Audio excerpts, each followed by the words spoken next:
Hi, this is Woden W0TM, also known as Gary. By the way, Woden W0TM are my ham radio call letters.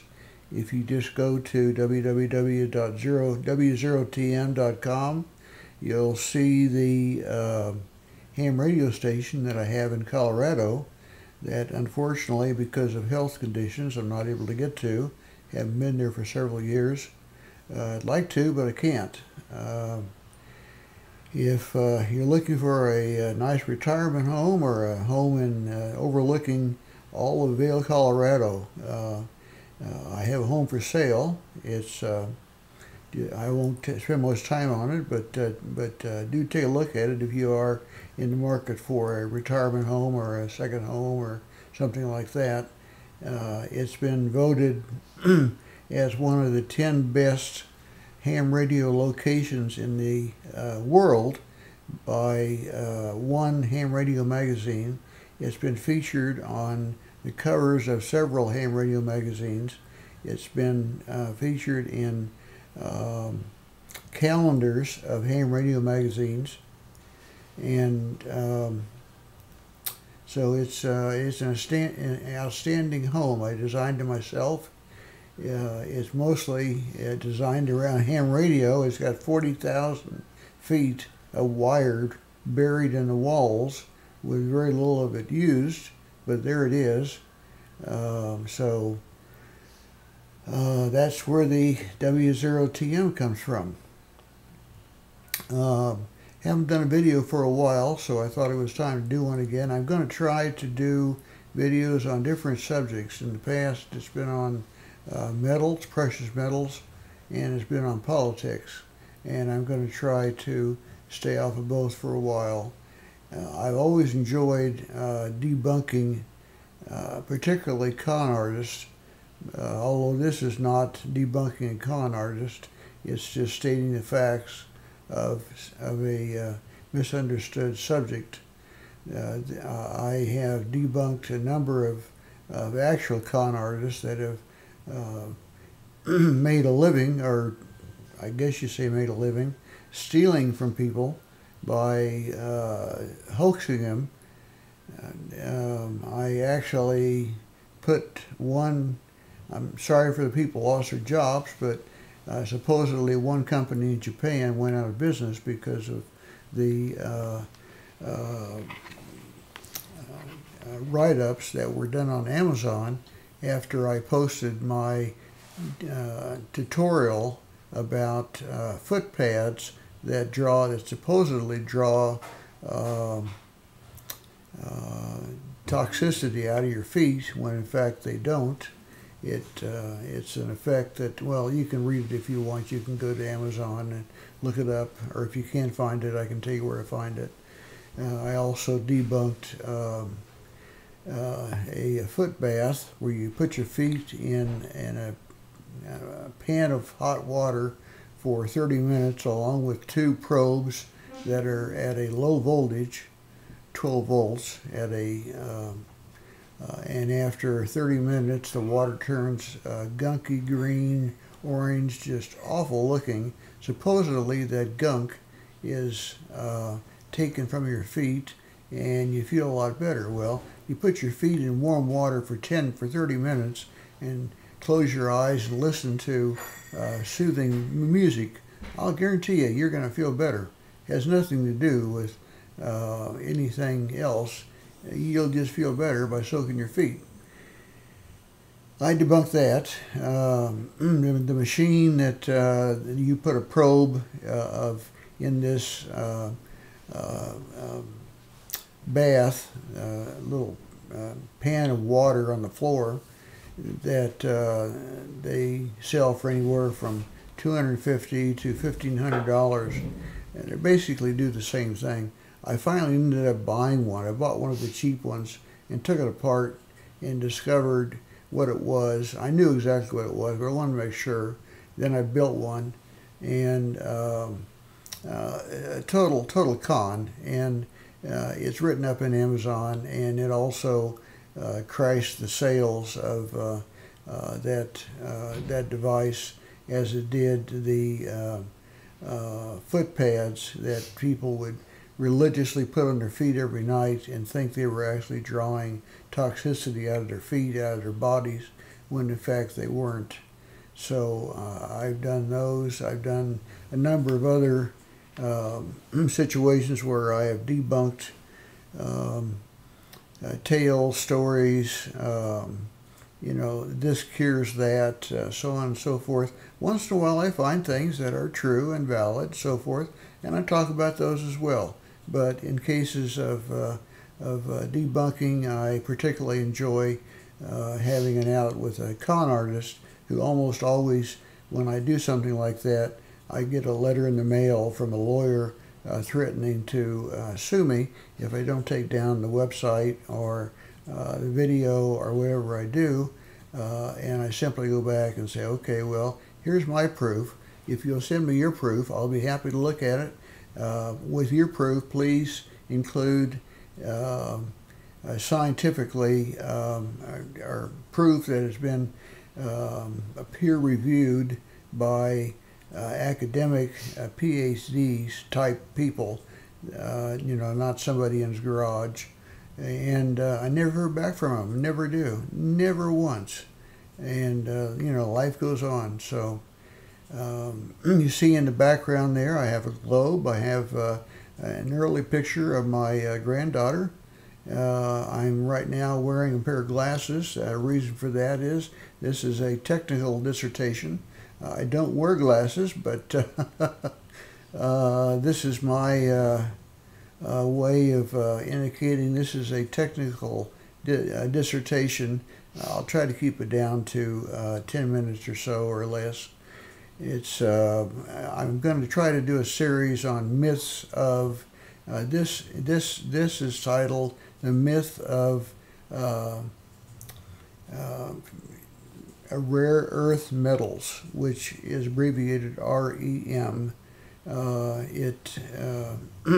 If you remember high school way back when, you were required to study and learn the periodic tables.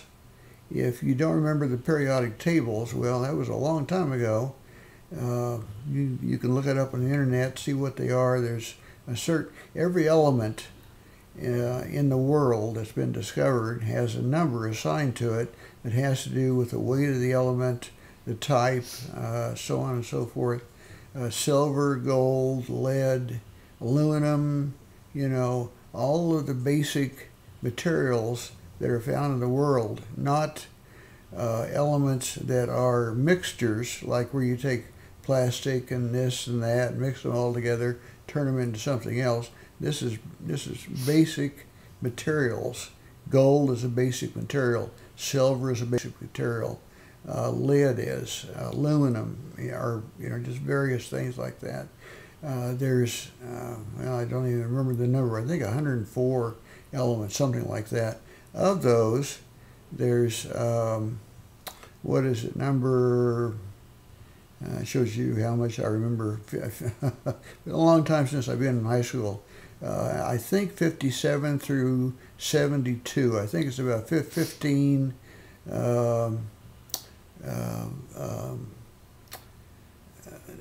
elements that are considered to be rare earth minerals, rare earth materials, REMs, and there's another two that I can't remember the numbers of them.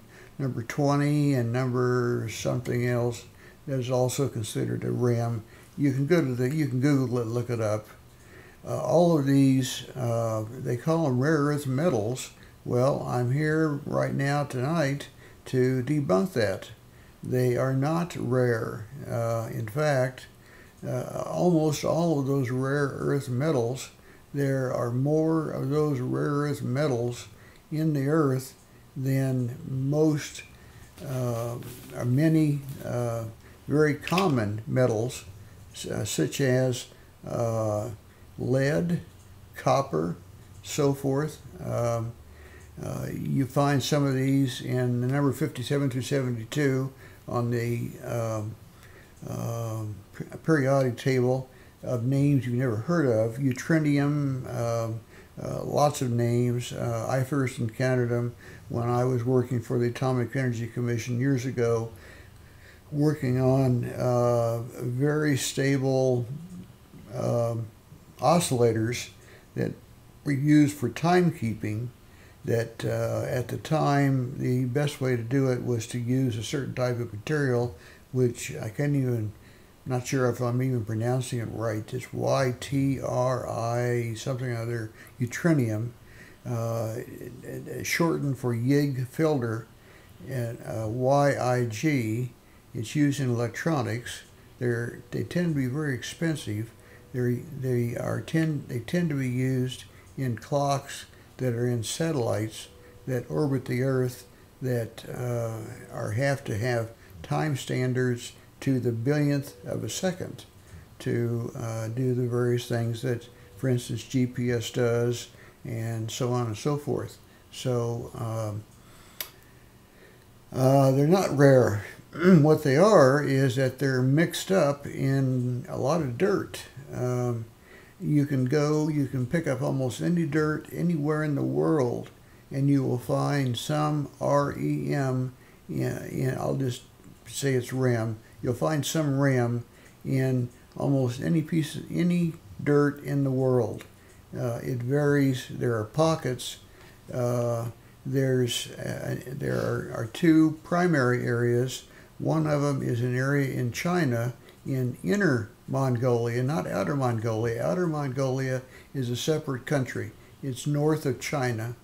Inner Mongolia is a province of China that's south of Outer Mongolia. Inner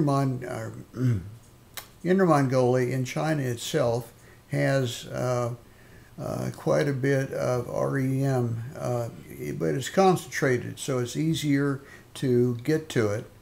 You use a chemical process to extract the REM from the dirt that you dig out. The United States is number 2 in countries that have REM metal concentrated. There's an area between near Interstate 15. In fact, you can see it driving along, driving from Los Angeles to Las Vegas, that you see there's a big hole in the ground where they're digging, and geologists say there's another 1,500 feet going down where REM material still exists in concentrations. The concentrations of REM in China, in this area in Inner Mongolia in China, it runs about 3%. In other words, you dig up 5 tons of dirt, 3% of that, once you've gone through all the chemical processes of extracting the REM from it, it's a very, 99% is not the digging, 99% of it is the chemical processing and all the other work that you have to do to get the REM metal out, and then to separate it into the various of the 15 or so, I think it's either 15 or 17 REM metals. You have to separate those out, and then they're primarily used in electronics. There would be no, it would be very difficult to build even solar cells, fighter jets, television sets. They're almost always used in minuscule amounts, very small amounts. It's very expensive. Most of these REMs are very expensive, mostly because it's hard to get to, but it is possible. China, in the metals, in the area that they have, about 3% of the dirt consists of REM material. In the United States, in the area on the way to Las Vegas, in this big hole in the ground, which they're still digging, they just activated again a company called Molycorp, which fortunately they're much stronger hands because they understand the business and they aren't going to be chased away by China. Every time somebody would jump in the market, China would simply bomb their price down to, giving it away, and other companies would,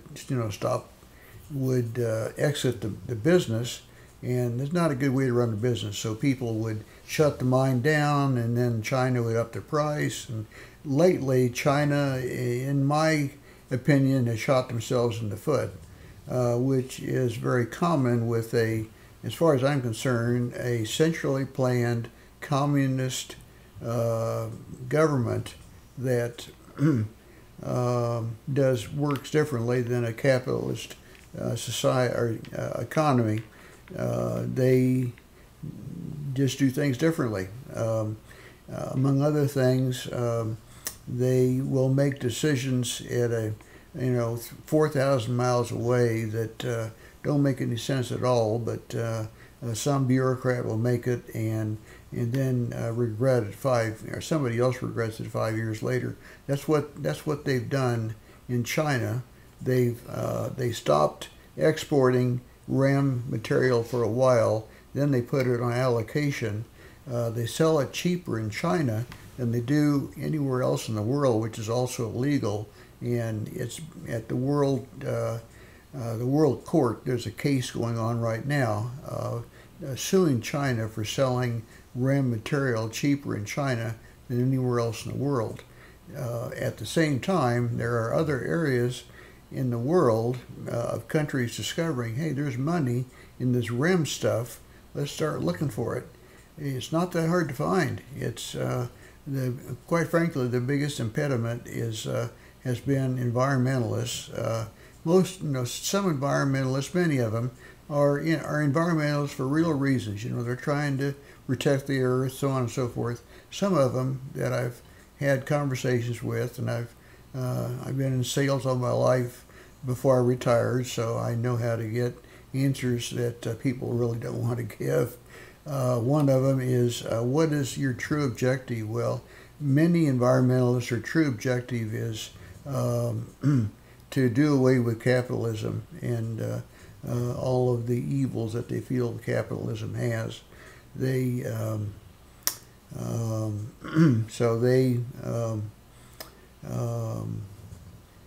go at the REM material that way by filing lawsuits.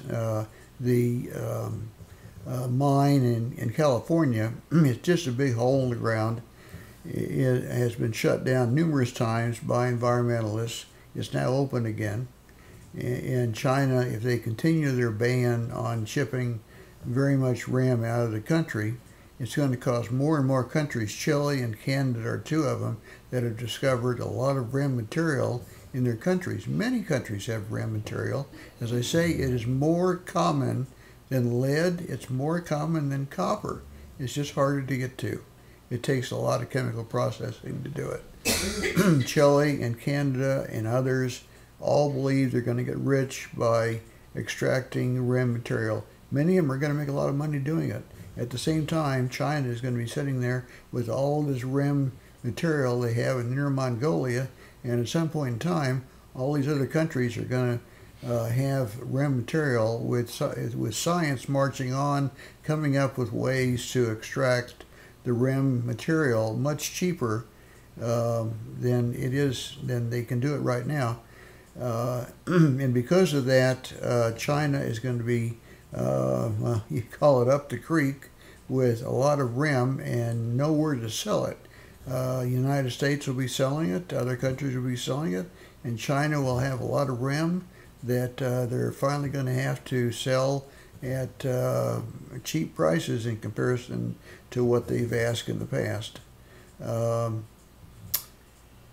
I think that's about all I wanted to say about REM material. I do encourage you to look it up, REM, just rare earth materials. Easy to find, just put it into Google, look it up. It's what the myth that this video is exposing is that it is, when it says rare, it's not rare. It's, if you consider copper and lead to be rare, well, it's rare. By the way, gold also is not rare. There is more gold in the world than there is copper. The only thing is, it's so spread out. Gold dissolved in the oceans. There is more. There are trillions. They say it's either trillions or billions. It's a huge number of gold is dissolved in the oceans of the world. Something to the effect of, but it's only one speck per square mile of ocean, or some huge number like that. So to extract it is extremely expensive. If they ever figure out how to filter or to run ocean water through some type of gold extraction, somebody will get rich, because they'll simply run the ocean through this device and come up with gold. There's also recently some scientists came up with a method to manufacture gold from some other material. Well, if you have a lot of gold, don't get scared all of a sudden, because they also, in doing this, it took them something like $50,000 and a lot of equipment and a lot of time to come up with a speck of gold. They also said that to come up with that speck, there's no quick way of doing it. To come up with another speck would be another $50,000, another year of time, so on and so forth. The same thing. So gold, the world is awash with gold. There's a huge amount of gold in the world. The problem is getting to it. It is so spread out. Silver, the process of alchemy, of changing one metal into another, that's been tried for over 2,000 years. The Romans were working on it. There's been charlatans that have done it, on river boats during the 19th century, of turning lead into gold and so forth. Alchemy has been tried, but nobody's come up with a way to do it yet. Alchemy of changing something into silver, they've yet to do it. There's nothing even close. There is one material that some scientists are working on that has faint signs of substituting for silver, but it's going to be a long time, a long time, if they ever come up with anything. So if you're a holder of gold and silver, I don't think you have anything to worry about. Your gold and silver is safe. There are no substitutes. The world uses more silver in more applications, mostly in electronics, than any other material in the world. Not in quantity, but in uses. There's over 10,000 uses of silver, and 10 new uses are being discovered every week, mostly in medicine. It's being used in toothpaste, mouthwash, medicines, pharmaceutical, you name it. Silver is, it's amazing the properties that silver has. That's what got me interested in it 40 years ago. Working for the AEC, I was a metals tester, among other things, and testing silver, and I found it to be the metal that was unexplainable. It defied many of the laws of physics, and I still shake my head at some of the things that I came up with that it shouldn't do, but it does. So if you're an owner of gold and silver, you're safe. Anyway, myth of REM. REM is not rare. Look it up. See what they are. If you can pronounce half of them, good luck, because I can't. They aren't used very often, but when they are used, they are a must-have. Fighter jets, TV sets, big screen TVs, you name it, 98% electronics, they have to have these REM materials, period. China is withholding their REM material, and they're going to withhold it long enough until they're stuck with it. It's just like the Mideast withholding their oil. They're going to do it long enough until they are stuck with it. So encourage you to look up REM on Google and read about it, see what it is, but just keep in mind, rare, scratch off rare, it is not rare. So Anyway, this is William signing off. I hope you have a good evening, and thank you very much for listening. Take care.